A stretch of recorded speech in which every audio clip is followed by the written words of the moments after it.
नमस्कार दोस्तों, आप सभी का एक बार मैं फिर से स्वागत करता हूं आपके अपने चैनल लर्न विद ज्योतिष पर। दोस्तों, आज का वीडियो हम लोगों का बहुत ही इंपॉर्टेंट रहने वाला है। जैसा कि आप लोग जानते हैं पहले से कि अब आप लोगों को सीटेट की तैयारी में हम काफी अपनी भरसक आपको मदद करने का प्रयास कर रहा हूं।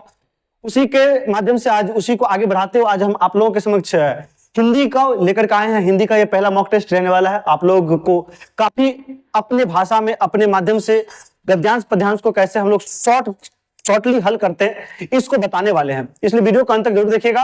पहले हमारा 15 शिक्षण रहने वाला है, फिर उसके बाद 15 शिक्षण रहने के बाद 15 शिक्षण और फिर 15 जो इसका कंटेंट होता है गद्यांश और पद्यांश का वो भी आपको रहने वाला है। इसलिए वीडियो को अंत तक देखिएगा, मजा आ जाएगा। आज ये भाषा 1 और 2 यानी कि भाषा जो 1 और 2 होता है दोनों के लिए, साथ ही साथ पेपर 1 और पेपर 2 दोनों के लिए, बोथ पेपर के लिए, क्योंकि हिंदी लैंग्वेज है दोनों के लिए समान रहता है, इसलिए वीडियो को अंत तक जरूर देखिएगा, ठीक है। और अगर अच्छा लगे तो कमेंट बॉक्स में कमेंट करके जरूर जाइएगा कि वीडियो कैसा लगा आपको।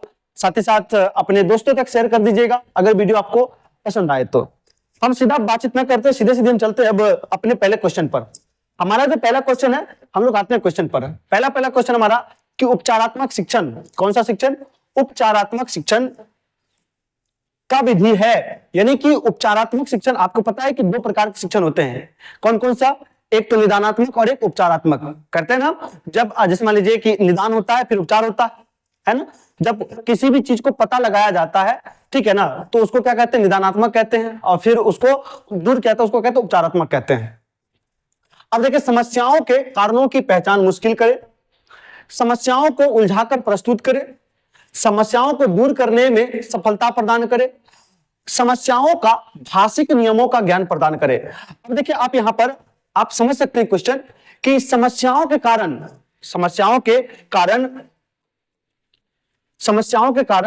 की पहचान मुश्किल करे। अगर आप निदान उपचार कर रहे हैं, अगर आप उपचारात्मक शिक्षण कर रहे हैं तो इसको मुश्किल करने से ये तो गलत हो जाएगा, है ना, सही दिशा में नहीं जा पाएगा। समस्याओं को उलझाकर प्रस्तुत करें, अगर हम समस्याओं को उलझाकर प्रस्तुत करेंगे तो बच्चा तो गलती करेगा ही, जाहिर सी बात है। और आगे है कि समस्याओं को दूर करने में सफलता प्रदान करे। अब यही होता है कि अगर उसके समस्याओं को दूर कर रहे हैं हम तो क्या है? तो उपचारात्मक होता है, ठीक है। उसके समस्याओं क्या चीज? दूर करना, उसके समस्याओं को दूर करना, ये क्या कौन सा शिक्षण है? उपचारात्मक शिक्षण हो जाएगा, ठीक है। उम्मीद करते हैं कि इस चीज आपको समझ में आ चुका होगा। अब देखिए, निदानात्मक में क्या होता है कि पहले पता लगाया जाता है, जैसे बच्चों के कमी को, ठीक है ना, यानी कि कमियों को, एक सेकेंड, यानी कि बच्चों के अंदर कमियां हैं, ठीक है, कमियों का पता लगाना जो होता है, कमियों का पता लगाना, ठीक है, ये निदानात्मक के तहत आता है। और इस कमियों को दूर करना किसके तहत आता है? उपचारात्मक के तहत आता है, ठीक है। ये पहला क्वेश्चन आपको समझ में आ गया होगा। और हम चलते हैं अगले प्रश्न पर। अगला प्रश्न हमारा है कि बच्चे विद्यालय आने से पहले, अब जब आप विद्यालय गए होंगे तो क्या आपके पास भाषा थी? क्या आप कुछ वहां बोलते थे? सबसे पहले हम समझते हैं कि भाषा है क्या। भाषा है क्या? तो आपको पता है कि भाषा की परिभाषा अगर आपको बता दे तो भाषा की परिभाषा है कि भाषा वह माध्यम है जिसके द्वारा हम अपने विचारों को आदान प्रदान करते हैं, विचारों का आदान प्रदान करते हैं, उसको समझते हैं, एक दूसरे को समझते हैं, है ना। तो भावों का आदान प्रदान करना क्या कहलाता है? भाषा कहलाता है। तो आप जब स्कूल गए थे, आप जब विद्यालय गए थे, क्या अपनी भाव को आदान प्रदान करते थे? किसी से बातचीत करते थे? मेरे भाई जरूर करते होंगे। हम भी जब पहली बार गए थे तो हम भी इस तरह से बातचीत किए थे, ठीक है। तो वहां पर यहां पहला करा है और पहला ऑप्शन, इस पर ऑप्शन चलते हैं हम कि अपनी भाषा की जटिल और समृद्ध संरचनाएं होती है, कोरी स्लेट होती है, मतलब खाली स्लेट, आपके पास कुछ नहीं होता है। क्या? मेरे पास तो था, आपके पास भी था, तो जाहिर सी बात है ये गलत बात है। भाषा का समुचित उपयोग करने में समर्थ नहीं होता है। समुचित उपयोग आप बोलते थे कि नहीं स्कूल जाने के बाद, मुझे पानी चाहिए, मुझे लिखना है, मुझे पढ़ना है, मुझे नहीं पढ़ना है, हम रो रहे हैं, तो आप कुछ ना कुछ कर तो रहे थे। तो ये तो गलत बात है कि भाषा के चारों कौशलों पर पूर्ण अधिकार रखते हैं, अभी नहीं होगा। भाषा के चारों कौशल आपको पता है ना, श्रवण, वाचन, पठन, लेखन, है ना।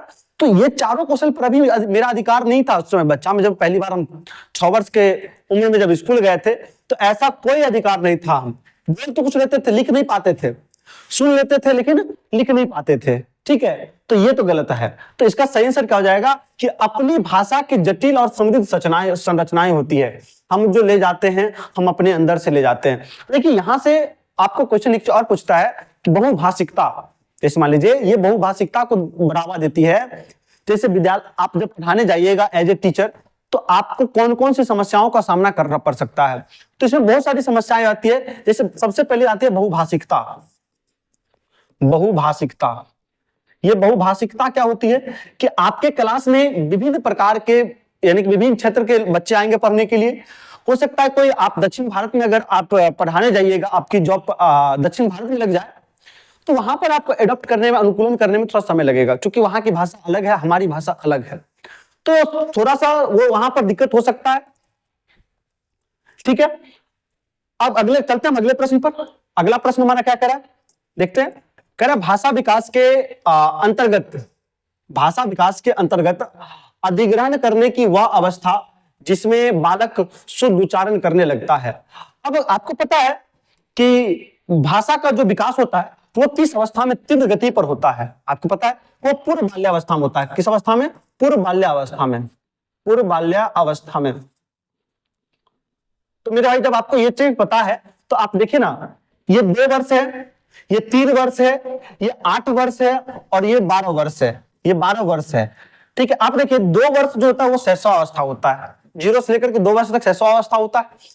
अब 3 वर्ष से लेकर के 6 वर्ष तक, है ना, 3 वर्ष से लेकर के 6 वर्ष तक, या कभी कहीं आपको 7 वर्ष मिलेगा, तो ये पूर्व बाल्यावस्था होता है। तो यहां पर जो बच्चा होगा सर्वाधिक भाषा सीखता है। आप देखे होंगे, आप भी जब इस उम्र में होंगे तो बहुत सारी चीजें जो भी सुनते थे, चाहे वो गाली हो, कुछ भी चीज हो, तो आप तुरंत सीख जाते थे। बच्चा देखिएगा अभी जो भी रील्स चलाता है, तो वो जो देखता है, सुनता है, वो बोलना प्रारंभ कर देता है ना। बहुत सारी चीजें अभी प्रचलित है, हम भी बिहार के हैं तो वो भी मैथिली क्षेत्र से आते हैं, तो बहुत सारी चीजें अभी जो वायरल है, जो शब्द वायरल है, बच्चा वो बोलता है। ठीक है, मैं नहीं बता सकता, लेकिन बहुत सारे शब्द आपको पता ही है। ठीक है, बहुत सारे शब्द वायरल है। तो वो किस उम्र में? तो वो पूर्व बाल्यावस्था में। आपको ऑप्शन ये भी याद रखना होगा कि वो किस अवस्था में, तो वो पूर्व बाल्यावस्था में ऐसी चीज होती है, पूर्व बाल्यावस्था में। ठीक है, वो कौन सी वर्ष? 3 वर्ष। ठीक है, इतना चीज आपको समझ में आ गया। अब हम चलते हैं अगले प्रश्न पर, चलते हैं अगले प्रश्न पर। अगला प्रश्न हमारा है कि भाषा सीखने के लिए, किस चीज के लिए? भाषा सीखने के लिए कौन सा कारक सर्वाधिक महत्वपूर्ण है? यानी कि अभी आप सीख रहे हैं, भाषा जब सीखा जाता है, देखिए 2 चीज होता है, एक तो अपने आप भाषा सीख जाता है और दूसरा यानी कि मेहनत करके सीखता है।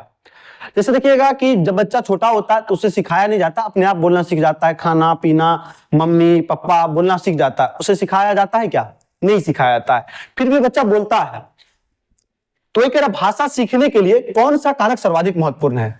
भाषा का व्याकरणिक नियम, पाठ पर आधारित प्रश्नोत्तर, भाषा की पाठ्यपुस्तक, समृद्ध भाषा वातावरण।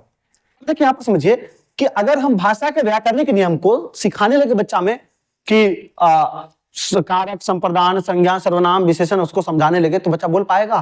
पहले कुछ बोलबे नहीं करेगा तब, ये तो गलत बात है। अब पाठ पर आधारित प्रश्नोत्तर, यहां से प्रश्नोत्तर करने से बच्चा भाषा का विकास होगा, ये नहीं सही है।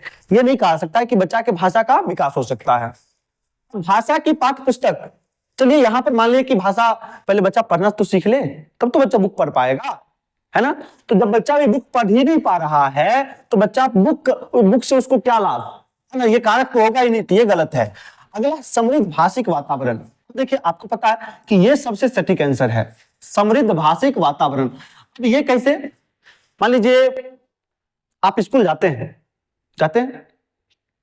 आप घर पर मैथिली बोलते हैं, चूंकि हम मैथिली क्षेत्र से आते हैं तो मैथिली की बात करते हैं, या आप जहां के भी हो तो आप अपने परिवार की भाषा बोलते हैं स्कूल जाते हैं। लेकिन स्कूल जाते हैं कुछ दिनों के बाद आप स्कूल की भाषा बोलना प्रारंभ कर देते हैं, ऐसा होता है ना।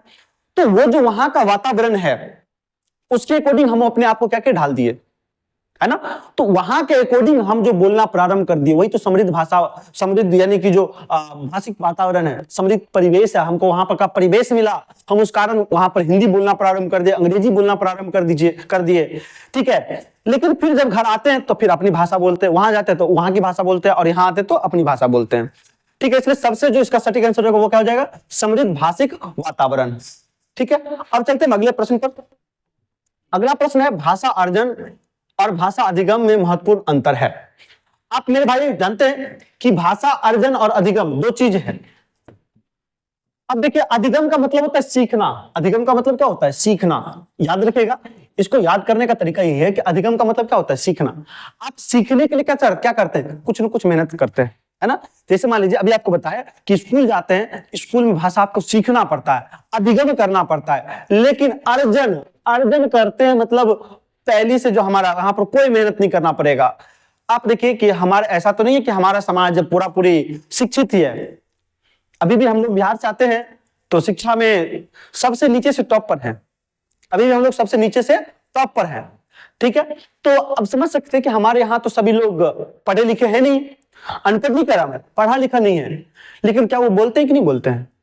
बोलते, जाहिर सी बात है कि बोलते हैं। अगर वो कहीं बाहर रह रहा है तो दूसरा भाषा भी बोलते हैं, है ना। आपके घर में, गांव घर में ऐसा मिलते होंगे कि जो भी यहाँ के हैं लेकिन वो बंगाली बोल पाते हैं। ऐसा कैसे हो पाता है? तो उसको समृद्ध भाषिक परिवेश मिलता है, वहां वो अर्जन करते हैं, अधिगम नहीं करते हैं, अर्जन करते हैं। लेकिन अधिगम क्या होता है कि आपको किसी सहज प्रक्रिया द्वारा सीखना पड़ता है ना, सीखना पड़ता है। अब देखिए क्या करा, इसमें महत्वपूर्ण अंतर क्या है। तो भाषा कठिनाई स्तर, भाषा की पाठ्य पुस्तक, भाषा सीखने सिखाने की पद्धति, भाषिक परिवेश की उपलब्धता। अब यहां पर जो इसका सही आंसर हो जाएगा क्या होगा? भाषिक परिवेश की उपलब्धता। इसका सही आंसर क्या हो जाएगा? भाषिक परिवेश की उपलब्धता। क्योंकि जैसा परिवेश मिलेगा वैसा हम भाषा बोलेंगे, है ना। अगर यहाँ पर अभी जैसे देखे होंगे कि किसी छोटी बस्ती का जो परिवेश होता है उसका भाषा थोड़ा सा एडल्ट होता है ना, अलग होता है। वहीं पर एक जो समृद्ध परिवेश में रहने वाला बच्चा होता है, जैसे मान लीजिए जो बड़े बड़े शहर में रहने वाले बच्चे हैं, उसका भाषा जो होता है वो अलग होता है। तो सबसे जो मुख्य अंतर है वो क्या? भाषिक परिवेश की उपलब्धता। कैसा उसको भाषिक परिवेश मिल रहा है उस पर डिपेंड करता है कि बच्चा कैसा भाषा बोलेगा, ठीक है। अब चलते हैं अगले प्रश्न पर। भाषा और चिंतन में संबंध होता है, यह कथन कैसा है? अब ये भाषा और चिंतन में कैसा संबंध होता है आपसे पूछा जा रहा है। ये क्या सही है कि गलत है? ये पूर्णतः सही है क्या? आंशिक रूप से सही है क्या? या पूर्णतः गलत है? या सभी भी, यानी कि सही भी है गलत भी है? भाषा और चिंतन एक दूसरे से रिलेटेड है। आपको पता होगा कि वाइगोत्स्की महोदय भाषा को भी देखते हैं, यहां एक दूसरे से रिलेटेड है। चिंतन क्या है कि जो चीज आपको चाहिए वो चीज नहीं मिला। जैसे मान लीजिए आपको सीटेट पास करना था लेकिन आप सीटेट किसी कारणवश पास नहीं हो पाए, तो जाहिर सी बात आपके मस्तिष्क में चिंतन प्रारंभ हो जाएगा। आखिरकार हम क्या गलतियां किए थे, क्या क्वेश्चन हम छोड़ दिए थे, हम टाइम मैनेज क्यों नहीं कर पाए थे, ये सभी चीजें आपके मस्तिष्क में चल रही होगी। तो आप चिंतन करना प्रारंभ कर दीजिएगा। देखिए जब चिंतन प्रारंभ होगी तो आपके मस्तिष्क से बहुत सारी बातें आएंगी, तो जब आप अपने विचार को प्रकट करेंगे वो क्या हो गया? भाषा। तो एक दूसरे से बिल्कुल सही बात है कि ये रिलेटेड है, ये पूर्णतः सही है। आंसर नहीं, ये पूर्णतः सही है कि भाषा और चिंतन में संबंध होता है। जितना अच्छा चिंतन होगा उतना अच्छा भाषा होगा, जितना अच्छा भाषा होगा उतना अच्छा आपका चिंतन होगा। एक दूसरे से सब रिलेटेड है, ठीक है। तो इसका सही आंसर समझ गए आप लोग कि 96 नंबर का, 96 का क्या हो जाएगा? ए नंबर का सही आंसर हो जाएगा, ठीक है। अब चलते हैं अगले प्रश्न पर। अगला प्रश्न हमारा है कि प्रत्येक पाठ का प्रारंभ होना चाहिए। आप देखे होंगे कि आपका जो पाठ होता है उसका प्रारंभ कैसे होता है। तो आप देखे होंगे कि इंट्रोडक्शन से इसका प्रारंभ किया जाता है। अब इसमें से क्या होगा, है ना, क्या पाठ का सार, ये तो सारांश लास्ट में होता है ना, अंत में होता है। पाठ का सार जो होता है वो अंत में होता है, परिशिष्ट बाद में होती है, अभ्यास बाद में होता है, ठीक है ना।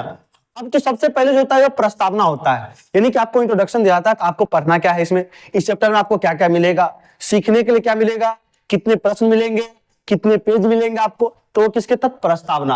यानी कि किसी पाठ का जो प्रारंभ होना चाहिए वो किससे होना चाहिए? प्रस्तावना से होना चाहिए। किसी से? प्रस्तावना से होना चाहिए, ठीक है।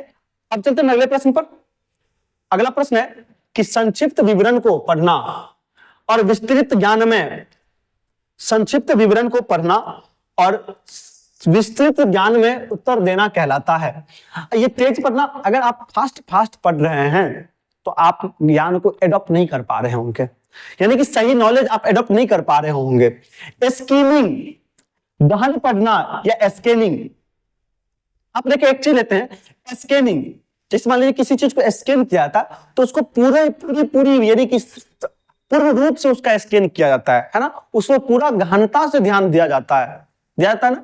तो ये तो स्कैनिंग तो नहीं होगा। गहन पढ़ाई पढ़ने में आपको लंबा समय व्यतीत करना पड़ता है, ठीक है ना। गहन जब आप करते हैं तो इसमें लंबा पढ़ाई करना पड़ता है, इसलिए गहन पढ़ना भी नहीं हो जाएगा। अब देखिए स्कीमिंग, यहां पर इसका सटीक आंसर होगा स्कीमिंग, यानी कि संक्षिप्त विवरण है, उसको जल्दी जल्दी पढ़ना और आपको पूरी नॉलेज होगा। जैसे सारांश पढ़ते हैं ना एग्जाम के बाद, क्या होता है सारांश होता है। जैसे मान लीजिए पूरा क्वेश्चन हो जाता, पूरा पाठ आप पढ़ लिए, उसके बाद क्या दिया था, लास्ट में सारांश दिया होता है। अब उसको पढ़ने के बाद आप क्या कर पाते हैं कि सभी प्रश्नों का हल दे पाते हैं, सभी प्रश्नों का उत्तर दे पाते हैं, तो ये क्या हो जाता है, स्कीमिंग हो जाता है। स्कैनिंग क्या हो गया, ये इसमें पूर्णतः समय देकर के पूरी पढ़ना होता है, ठीक है। ये क्या हो जाएगा, इसका सही आंसर क्या होगा, स्कीमिंग हो जाएगा, ठीक। अब चलते हैं अगले प्रश्न पर, 99 नंबर पर। देखिए कह रहा किसका संबंध बोलने के कौशल के विकास से नहीं है, बोलने के विकास के कौशल से नहीं है। शुद्ध उच्चारण, स्वस्वर वाचन, कविता पाठ या प्रतिलिपि।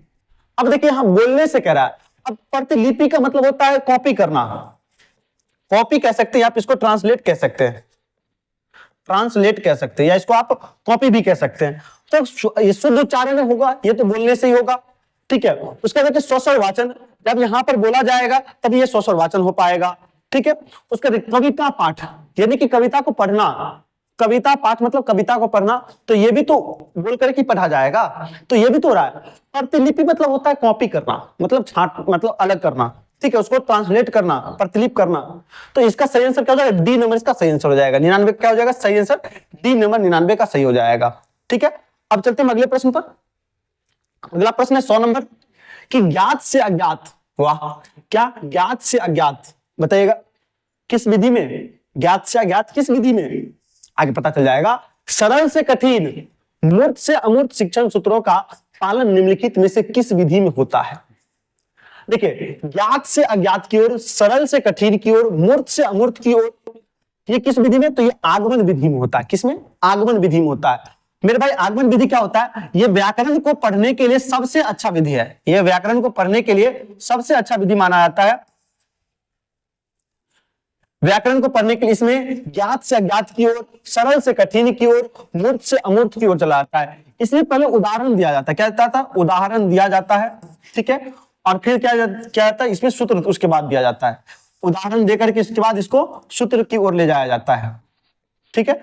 अच्छा, लेकिन वहीं पर निगमन में क्या होता है, पहले इसमें सूत्र दिया जाता है, फिर नियम दिए जाते हैं, पहले सूत्र फिर इसमें नियम। अच्छा देखिए इसको कहता है वैज्ञानिक पद्धति, ठीक है, इसमें क्या कहता है, इसको वैज्ञानिक पद्धति। लेकिन ये लंबे समय तक इसका जो अवगुण है, ये ऊंचे क्लास में, ऊंचे वर्गों के लिए ये नहीं है, ठीक है, यानी कि उच्च वर्ग के लिए, उच्च कक्षा के लिए, यानी कि उच्च कक्षा के लिए ये नहीं है, उच्च कक्षा में ये सही नहीं हो पाएगा, ठीक है। लेकिन निगमन विधि बड़े क्लासों में जाने पर निगमन विधि का प्रयोग किया जाता है, क्योंकि वहां पर पहले नियम दे दिए जाते हैं, फिर क्या कहते हैं, उदाहरण दिए जाते हैं, ठीक है ना। यानी पहले सूत्र दे दिया जाता है, फिर उदाहरण दिया जाता है। जैसे a+b का होल स्क्वायर आपको दे दिया जाएगा, फिर उसके बाद उसको समझाया जाता है। तो ये किसके विधि, निगमन विधि, ठीक है। सूत्र विधि, ये खेल विधि अलग चीजें हैं। तो आपको ये चीज आपको याद हो गया होगा कि आगमन विधि क्या है, निगमन विधि क्या है।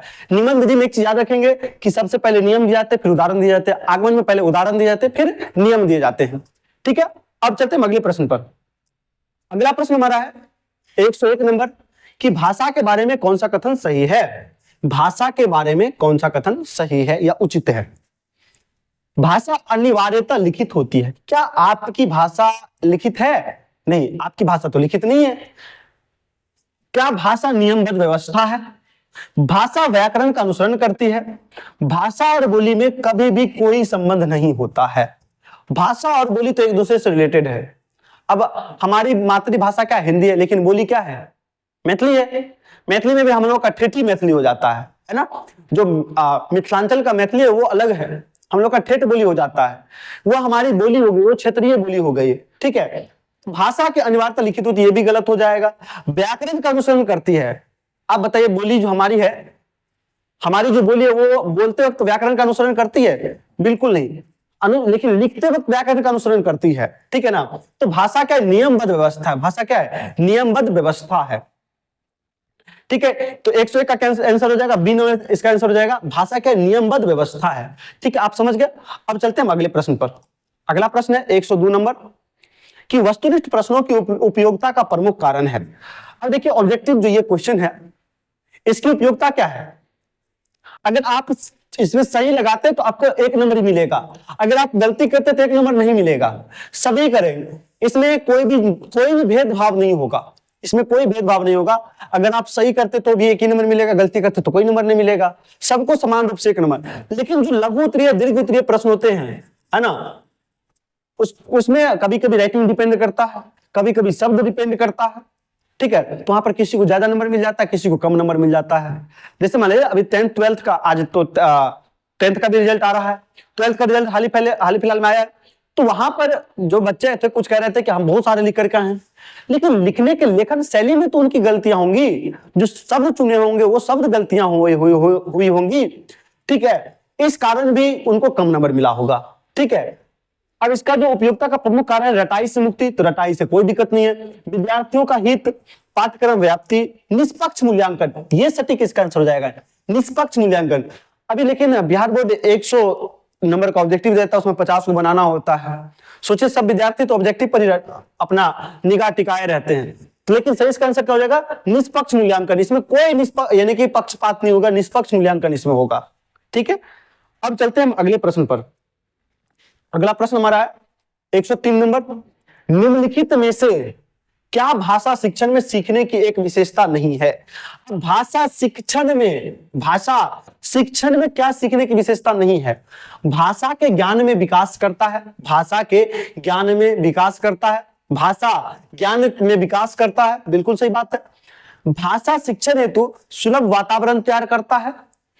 अब देखिए कि भाषा शिक्षण के अंतर्गत असक्रिय रहता है, देखिए यहां पर असक्रिय नहीं सक्रिय रहता है, भाषा शिक्षण के अंतर्गत सक्रिय होता है। तो इसका सही आंसर क्या हो जाएगा? सी नंबर इसका सही आंसर हो जाएगा। क्योंकि आपसे क्या पूछा था? नहीं है, तो ये तो अगर सक्रिय रहता तब तो ये होता, लेकिन अक्रिय कर दिया, असक्रिय कर दिया, निष्क्रिय कर दिया, तो ये इसका गलत हो जाएगा, ठीक है। ये आप समझ गए होंगे। चलिए हम चलते हैं अब 104 नंबर प्रश्न पर। 104 नंबर प्रश्न हमारा कह रहा है कि परीक्षण तथा निरीक्षण इनमें से किस विधि का हिस्सा है? परीक्षण तथा निरीक्षण इसमें से किस विधि का हिस्सा है? तो आपको भी जो पहला दूसरा शायद क्वेश्चन था वो था निदानात्मक, उपचारात्मक की बात थी वहां पर, लेकिन इसका सही आंसर क्या हो जाएगा? निदानात्मक हो जाएगी। परीक्षण तथा निरीक्षण किसमें है? निदानात्मक में है, ठीक है। उपचारात्मक में था कि यानी कि उसका उपचार किया जाता था, ठीक है ना। निदानात्मक में उसका निदान किया जाता था। निदानात्मक तथा उपचारात्मक दोनों का नहीं, निगमन विधि का नहीं, तो इसका सही आंसर क्या हो जाएगा? निदानात्मक हो जाएगा, ठीक है। हम आपको ये बता चुके थे इससे पहले उपचारात्मक और निदानात्मक की बातें। अब देखिए अगला क्वेश्चन है हमारा कि बाल ज्ञान शिक्षण विधि के जनक कौन है? अब बाल ज्ञान विधि के शिक्षण के जनक कौन है? क्या डॉन्डी भी है? ये तो त्रिध्रुवीय दिए थे। किलपैट्रिक नहीं, मॉन्टेसरी नहीं, ये फ्रोवेल, यानी कि इसका सही आंसर क्या हो जाएगा? बालोद्यान का फ्रोवेल। अच्छा बताइएगा आप लोग कि प्रगतिशील शिक्षा के जनक किनको कहा जाता है?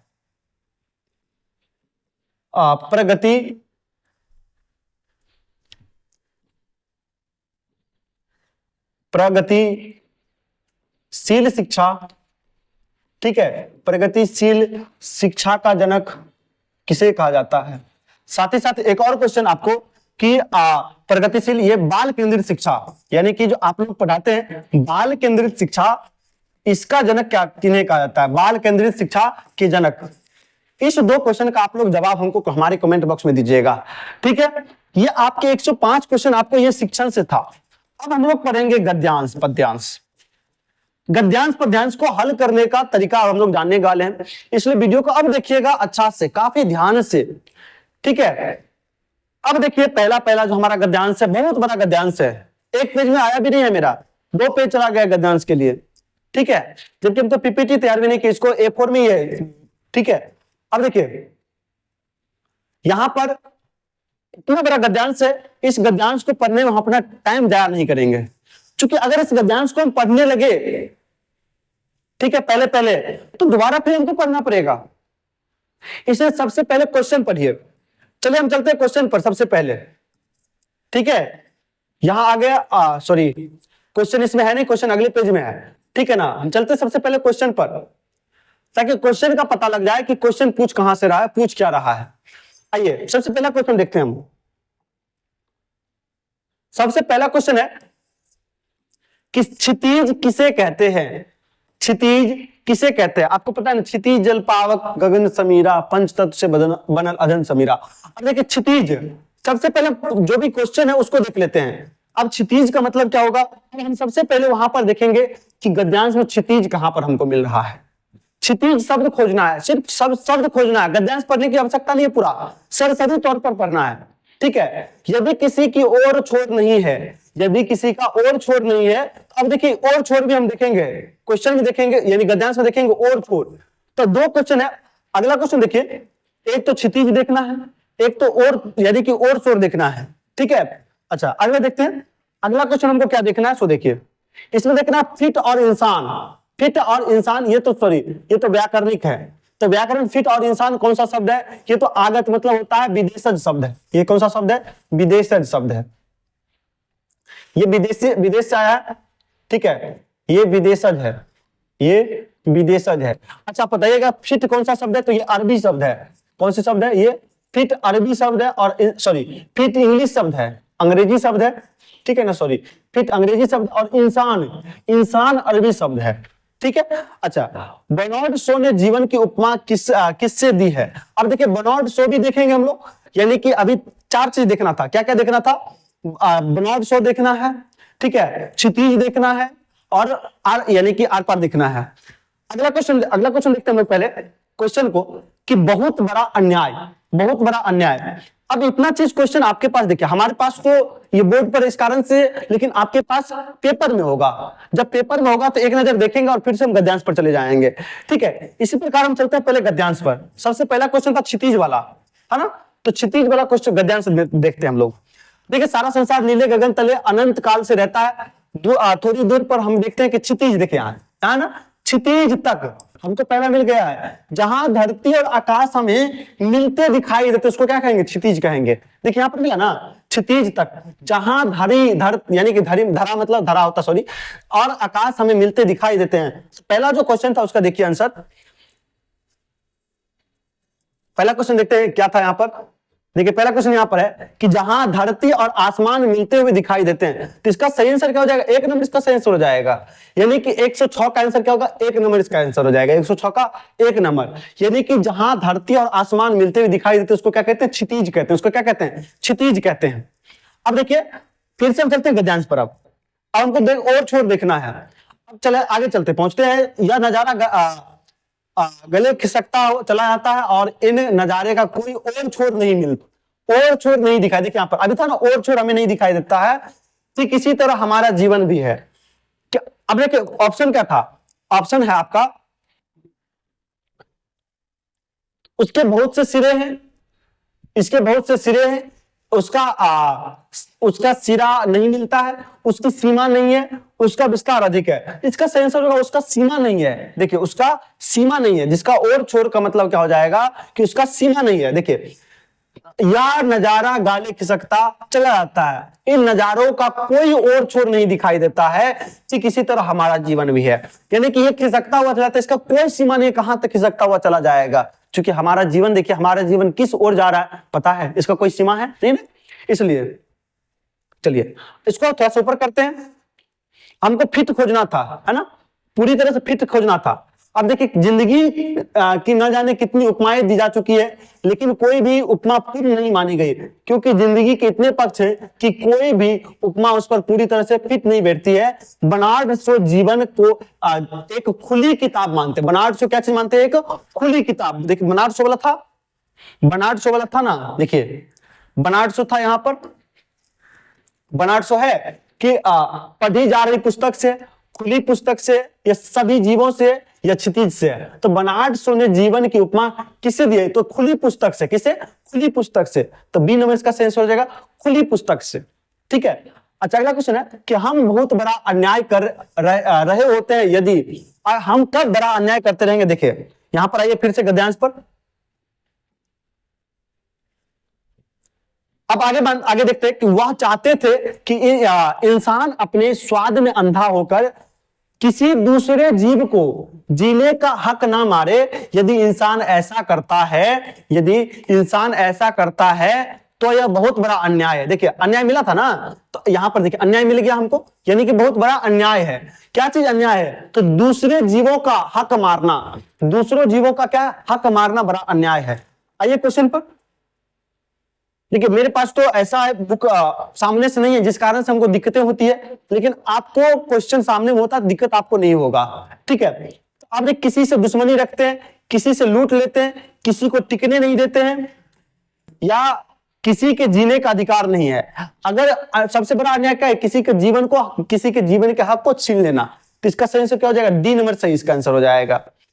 प्रकृति और खुला आसमान बता रहे हैं कि सबको, और देखिए प्रकृति और खुला आसमान क्या बता रहा है।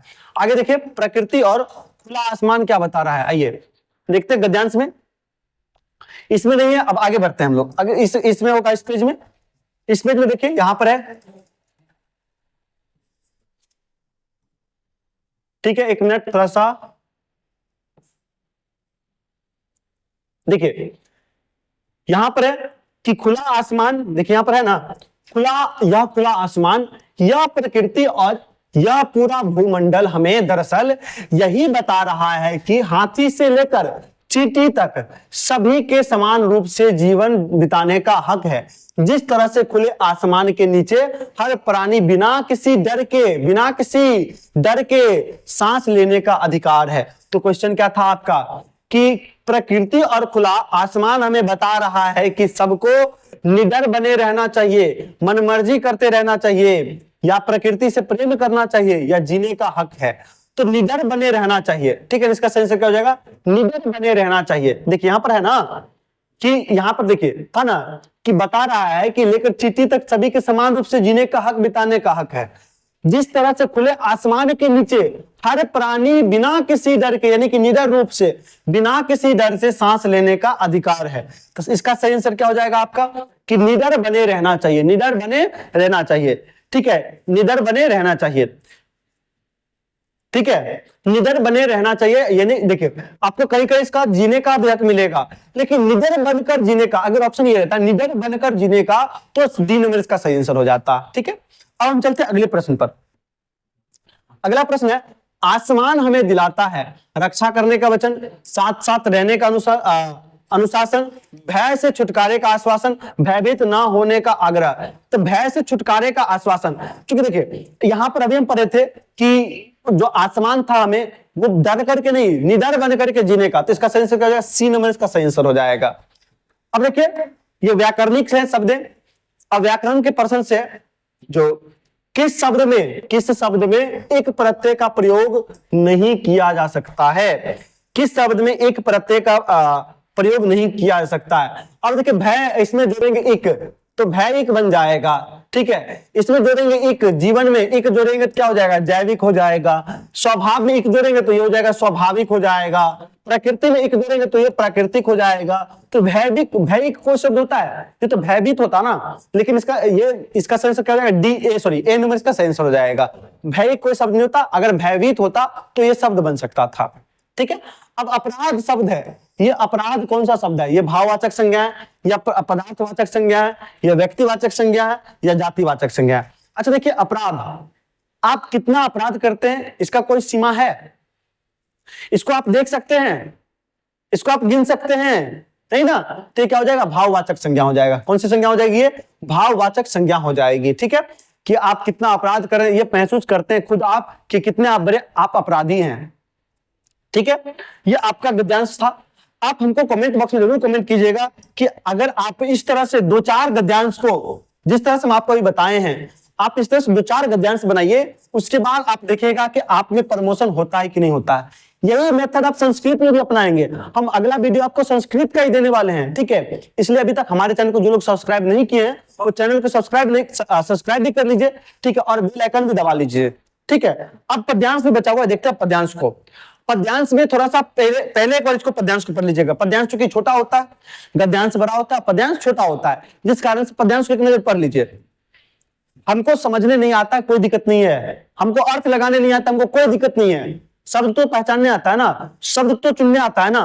देखिए अगर आप हिंदी में अच्छा खासा नंबर लाना चाहते हैं तो सबसे पहले एक आता है पर्यायवाची शब्द, पर्यायवाची। इसको आप अच्छा से याद कर लीजिए, जितना याद कीजिएगा उतना आपके लिए अच्छा है। पर्यायवाची शब्द बहुत इंपॉर्टेंट है आपके लिए, ठीक है। अब हमारी आन का झंडा देखते हैं पद्यांश को। हमारी आन का झंडा भरा अभिमान है इसमें, यानी कि हमारी जो झंडा है इसमें हमारा अभिमान भरा हुआ है, हमारा गर्व भरा हुआ है ना। हमारे प्राण का झंडा भरा बलिदान है इसमें, यानी कि जो हमारा जो झंडा है इसमें प्राण बसता है, इसमें कई लोगों की बलिदान है। हमारी प्रेरणा का बल सबल यह राष्ट्र का गौरव। अब देखिए हमारी प्रेरणा का बल है, हम झंडा देख करके हमें प्रेरित यानी कि हम प्रेरित होते हैं, ठीक है, कि हमारा ये कैसा है, सबल राष्ट्र का गौरव है ना, कि ये राष्ट्र को आगे बढ़ाने एकता का प्रतीक है, ठीक है। इसी हित शंख फूका था हिमालय श्रृंग से भैरव। हरा है देश का अंचल भरा धवल गंगा जल। राष्ट्र की केसरी है हम अशोक चक्र के संबल। अहिंसा सत्य निष्ठा का तिरंगा मर्म बतलाता उचित है। देश सेवा और समन्वय कर्म समझाता। यानी कि कह रहा है कि इसी ये झंडा जो ऊंचा है यहीं से शंख फूकता है, हिमालय श्रृंग से भैरव, ऊंची ऊंची इमारतें। हरा है देश का अंचल, मतलब जो हमारा जो खेत है, हमारी जो भारत माँ है उसका जो आंचल है, वो हमारी जो खेत है वो हरा भरा भरा हुआ है। अचल भरा है धवल गंगा जल, यानी कि जो नदियां हैं वो पानी से भरी हुई हैं। राष्ट्र के केसरी हैं हम जो है राष्ट्र निर्माता हैं, हम अब राष्ट्र के युवा हैं, ठीक है। अशोक चक्र के संबल, अशोक की चक्र की तरह प्रगतिशील है, रुकना नहीं है। अहिंसा सत्य निष्ठा का तिरंगा मर्म बतलाता उचित है, यानी कि हम अहिंसा के पुजारी हैं, सत्य के पुजारी है, निष्ठा के पुजारी हैं। कौन बतलाता है? हमारा तिरंगा बतलाता है। देश सेवा और समन्वय कर्म ये समझाता है हमको कि हमारा जो कर्म है वो कैसा होना चाहिए, देश की सेवा के प्रति होनी चाहिए। कभी दुनिया में औरों का नहीं हम छीन कर खाएं, हमारे देश का झंडा कभी झुक नहीं पाए। यानी कि हम कभी भी किसी को दुख नहीं पहुंचाए, आहत नहीं पहुंचाए। भले हमें कोई पहुंचा देता है लेकिन हम किसी को आहत नहीं पहुंचाए। यानी कि हमारे देश का झंडा कभी ना झुक पाए, ऐसा हम कर्म करें, ऐसा हम काम करें कि हमारा झंडा हमेशा ऊंचा रहे, हमारा सर गर्व से ऊंचा रहे, कभी मुंडी सर हमारा नीचा ना हो पाए। तो देखिए इसी पर आधारित प्रश्न है। हम पहला प्रश्न देखते हैं कि कभी दुनिया में औरों का नहीं हम, कभी दुनिया में औरों का नहीं हम छीन कर खाएं, पंक्ति का क्या आशय। अभी हम बताएं आपको, हम ईमानदारी से जीवन बिताएं, हम अपने कमाए धन पर संतोष करें, किसी पर अन्याय ना करें, दूसरे धन पर लालची दृष्टि ना रखे। देखिए आपको यहां पर लग रहा होगा कि सभी ऑप्शन क्या है, सही है, सभी ऑप्शन इसमें क्या है, सही है। लेकिन देखिए यहां पर जस्ट ऊपर है, कभी दुनिया में औरों का नहीं छीन कर खाएं, हमारे देश। या देखिए कभी दुनिया में औरों का नहीं हम छीन कर खाएं, मतलब मुझे अपने में संतोष है, खुद पर संतोष है, जिस कारण से हम दूसरों का छीन करके नहीं खाए। यानी कि इसका सेंसर क्या हो जाएगा, हम अपने कमाए धन पर संतोष करें, मुझे अपने आप पर संतोष है। अगर मैं 2 रुपया ही कमाता हूं तो 2 रुपया में संतुष्टि है मुझे, ठीक है। तो इसका सेंसर क्या हो जाएगा, बी नंबर इसका सही आंसर हो जाएगा, ठीक है। अब हम चलते हैं अगले प्रश्न पर। अगला प्रश्न हमारा है कि गौरव शब्द का पर्यायवाची है। गौरव का गौरव, गोरापन, पार्वती या सम्मान। देखिए गौरव का मतलब होता है सम्मान, ठीक है ना, अभिमान, सम्मान, अभिमान, ठीक है। यानी कि ये हमारा अभिमान है, झंडा क्या हमारा गौरव है, अभिमान है, तो इसका सेंसर क्या हो जाएगा, सम्मान। पार्वती, ठीक है ना, यानी कि जो भोले बाबा है ना, भोले बाबा उनकी पत्नी, ठीक है। गोरापन जो उजला उजला है, ठीक है। चलिए अब चलते हैं अगले प्रश्न पर, 17 नंबर। देखिए राष्ट्रीय झंडा प्रतीक नहीं है, किसका प्रतीक नहीं है, राष्ट्रीय झंडा प्रतीक नहीं है, किसका प्रतीक नहीं है। देखिए किसका, स्वाभिमान का है, स्वाभिमान का है, बलिदान का है, आन का है, बान का भी है, शान का भी है, लेकिन अहंकार का नहीं है। हमारा झंडा अहंकार का प्रतीक नहीं है, ठीक है। चलिए इसे समझ गए, इसमें तो समझने वाली बात थी नहीं। अब झंडे को प्रेरणा का बल किस लिए कहा गया है, अभी आप पढ़ करके आए हैं। देशवासियों में प्रेम भाव जगाने के कारण, उन्हें सत्य कार्यों की प्रेरणा देने के कारण, राष्ट्रहित के भाव जगाने के कारण, हिमालय के शिखर से प्रेरणा के वचन कहने के कारण। अब देखिए 118 नंबर जो क्वेश्चन है आपका, इसका सटीक आंसर क्या हो जाएगा? देशवासियों में प्रेम भाव जगाने कारण। क्या सिर्फ प्रेम भाव जगाता है? नहीं, उन्हें सत्य कार्य की प्रेरणा देने कारण। क्या केवल उन्हें सत्य कार्य ही देंगे तो हो जाएगा? नहीं, राष्ट्रहित के भाव जगाने कारण, राष्ट्रहित की भावना उसके अंदर अगर हम जगाते हैं तो हमारा जो यानी कि प्रेरणा का बल कहा गया इसको। किस लिए झंडे को प्रेरणा का बल किस लिए कहा गया है? क्योंकि ये राष्ट्रहित के भाव हमारे मन में जगाता है। किसके? राष्ट्रहित के भाव हमारे मन में जगाता है। चलिए चलते हैं अगले प्रश्न पर। 119 नंबर, हरा है देश का अंचल, पंक्ति में हरा शब्द वाचक है किसका? यानी कि ये जो हरा शब्द है ये किसका वाचक है? देश की समृद्धि का, देश के प्राकृतिक सौंदर्य का, खेतों की हरियाली का, राष्ट्रीय गौरव का। हम आपको जब समझा रहे तो हम आपको बताए थे कि ये जो हमारा आंचल, हमारी भारत माँ की जो आंचल वो कैसा हरा भरा है। तो इसका सही आंसर क्या जाए? खेतों की हरियाली। खेतों की हरियाली से। किसी से? खेतों की हरियाली से। ठीक है। संबल में उपसर्ग, देखिए संबल है, सबल है यहाँ पर, ठीक है ना, सुनिए सबल है, इसमें कौन सा उपसर्ग हो जाएगा? तो सौ उपसर्ग हो जाएगा। ठीक है, इसमें कौन सा उपसर्ग हो जाएगा? सौ उपसर्ग हो जाएगा। ठीक है। उपसर्ग क्या होता है? पहले लगने वाला। उपसर्ग क्या होता है? उपसर्ग पहले लगता है। उपसर्ग पहले लगता है, ठीक है ना। और प्रत्यय जो होता है वो बाद में लगता है। प्रत्यय कब लगता है? वो प्रत्यय बाद में लगता है। ठीक है। ये था आपके 20 के 20 प्रश्न, सॉरी 30 के 30 प्रश्न। आप लोग हमको कमेंट बॉक्स में कमेंट करके जरूर बताइएगा कि 30 में से आपने कितना अचीव किया। ठीक है ना, आप 30 में से कितना अचीव किया जरूर हमें कमेंट बॉक्स में कमेंट करके बताइएगा। ठीक है, फिर मिलेंगे नेक्स्ट वीडियो में। आप लोग कमेंट करके